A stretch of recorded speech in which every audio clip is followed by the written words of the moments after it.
Hey everyone, welcome back to our channel. We're the Movie Couple. I'm Wendy. I'm Dustin. And this is our review for Ultraman Rising. When Tokyo is threatened by giant monsters, an all-star athlete reluctantly returns home to take on the mantle of Ultraman and become a legendary hero. Now, prior to this movie, I feel like when I was very young, I had watched or read Ultraman material, but for the life of me, as I started watching this, could not remember anything else other than fighting with kaiju. Honestly, I was in the same boat. I've seen pictures of it. I remember seeing video clips and stories, but I don't remember a single thing about the main character, what the motivations were, or if it really was just like a cool guy that was able to turn really big to fight giant monsters. So I went into this kind of, not really knowing anything and willing to just be like, hey, okay, just tell us this cool story of a guy fighting giant monsters. Yeah, and this is Ultraman. It is animated. It is streaming currently on Netflix.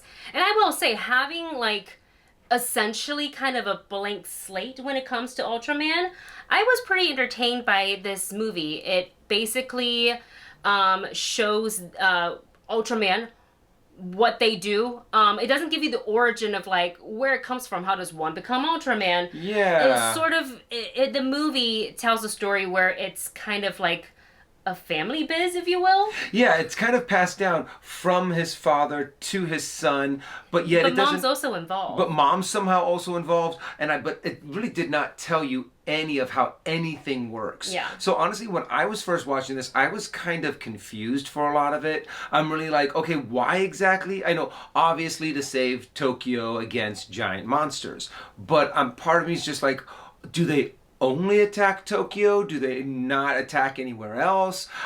Where did he get his powers from? I'm sure people who are Ultraman fans are slapping their forehead right now going, well, this is what it's about. Unfortunately, I did not know any of that backstory. I kind of want to go back, though, and see if I can find just like a YouTube video on this is who Ultraman is. There's 100% like 500 videos out there that's about Ultraman. But with that said, I feel like as someone who is entering this movie sort of as with a blank slate when it comes to the origin of Ultraman, I didn't feel super lost. Yes, I wish they could have taken the time to like explain how one can become Ultraman, but aside from that, his job is pretty cut and clear. Keep the city safe from kaiju. Actually, it was something along the lines of keeping balance. And then, of course, though, the thing is, if you don't have, I'm sure that is like a very important thing in the series or in the manga or wherever it originated from, to be kind of like, this is what it actually means, keeping balance. But for someone who's never been in on the main storyline, I was like, what does that mean? What exactly does keeping balance mean when Tokyo's being attacked by a kaiju? And they seem to have this huge list of different kaiju, very much like Godzilla. Mm-hmm. But you didn't know any of like you kind of have to go in this knowing a little bit about Ultraman, I think. So should I take back what I said about not having a blank slate? Because I was just like, I just enjoyed it for, one, the animation is really cool and gorgeous. And what I liked was that it's sort of, I don't want to call it mixed media, but I felt like certain scenes were kind of crafted to replicate, the more like original form of how one have seen Ultraman, whether it's in a comic book or graphic novel or a manga. And then there are other scenes that are fully colored, fully animated, but looks completely live action. That's really cool. So essentially now, our Ultraman for this movie is Ken or Kenji Sato, who is a renowned baseball player, was actually playing for the LA Dodgers, which I was kind of like, oh, are we getting a little bit of like Otani like parallel here, mm-hmm. which is, who is also Japanese, which is really cool.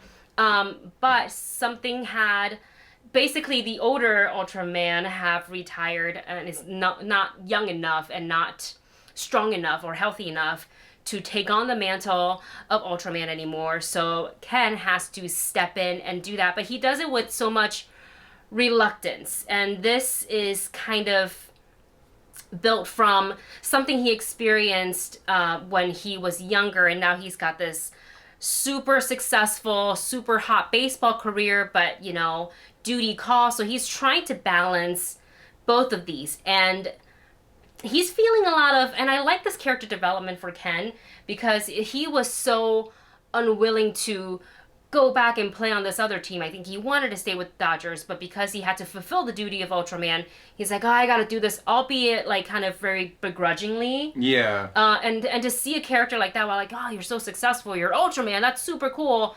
But because he is reluctant in sort of both, he's not doing well in either areas.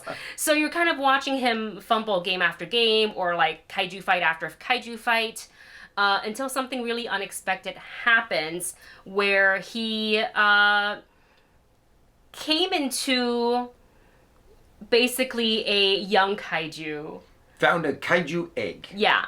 And essentially have to take it on and raise it himself. So now he's gone from baseball player, Ultraman, and now we have to add kaiju dad. Yeah.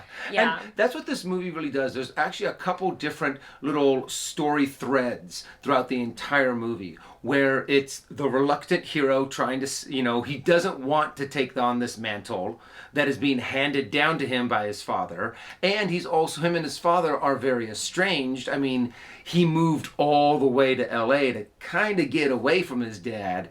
But there's also this thing going on with his mom that is just adding all of this stress. And then you also kind of have this learning to be a father and then appreciating the father that you have. Yeah. It's kind of all of those little storylines kind of crammed into one. Yes. And I feel like they lost a little bit of the focus by having all of these different themes kind of crammed into one.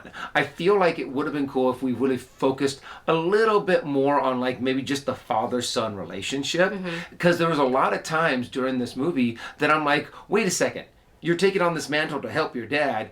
Why isn't your dad helping you out? True, I understand that you guys are estranged, yes, but you are fighting giant monsters. I could see that your dad could be a little bit like, hey son, I am sorry for all the things that I did, but you need some help. Yeah. I want to help. Yeah.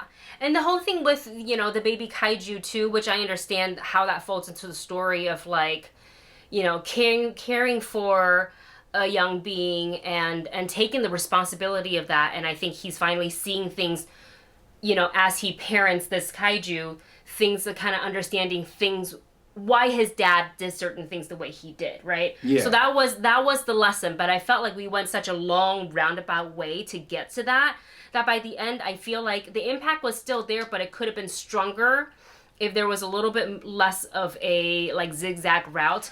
The kaiju, the baby kaiju, a lot of baby antics, very, very funny.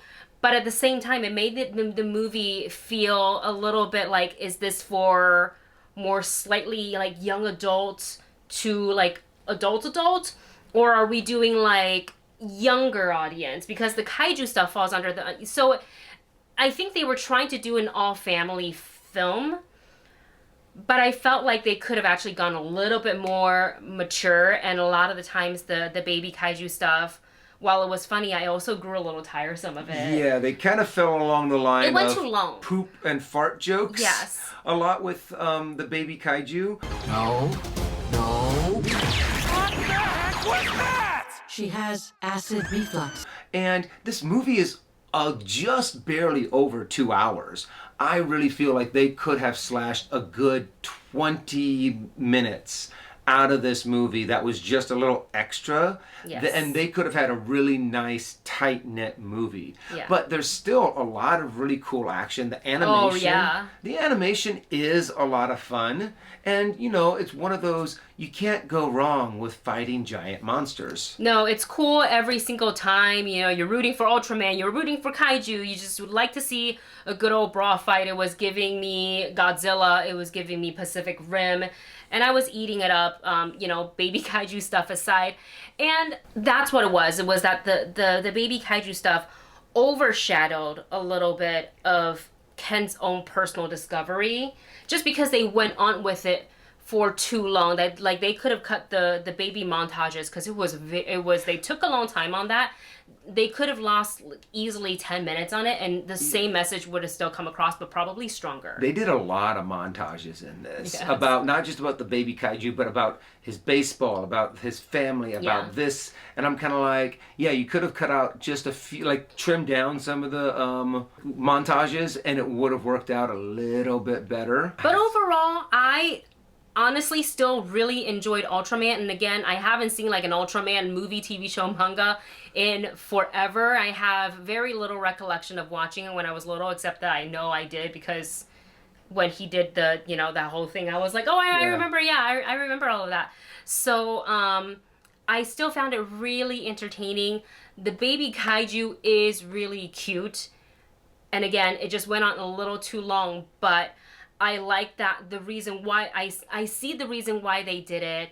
I like that they do get to explore what actually really happened with Ken and his dad and kind of take a look at how learning through parenting a kaiju can sort of turn his own mindset around on both being a team player on a baseball team where it's a team sport, and being Ultraman. And there's a lot more other stuff too that has to do with like you're talking about like keeping the balance, and all of that sounds like a Star Wars thing, but keeping the balance with like the kaiju and protecting the city. There's a little bit more that goes into that, but I don't want to spoil that part for you. And that part is where a lot of the really cool actions come in. I really like I think the beginning of the movie and the second half or the third act was really, really strong. In the middle was just a little bit too much of the baby kaiju stuff. But other than that, I had a really good time. I also feel like they kind of missed with the villain because I really don't see him as a villain. I feel like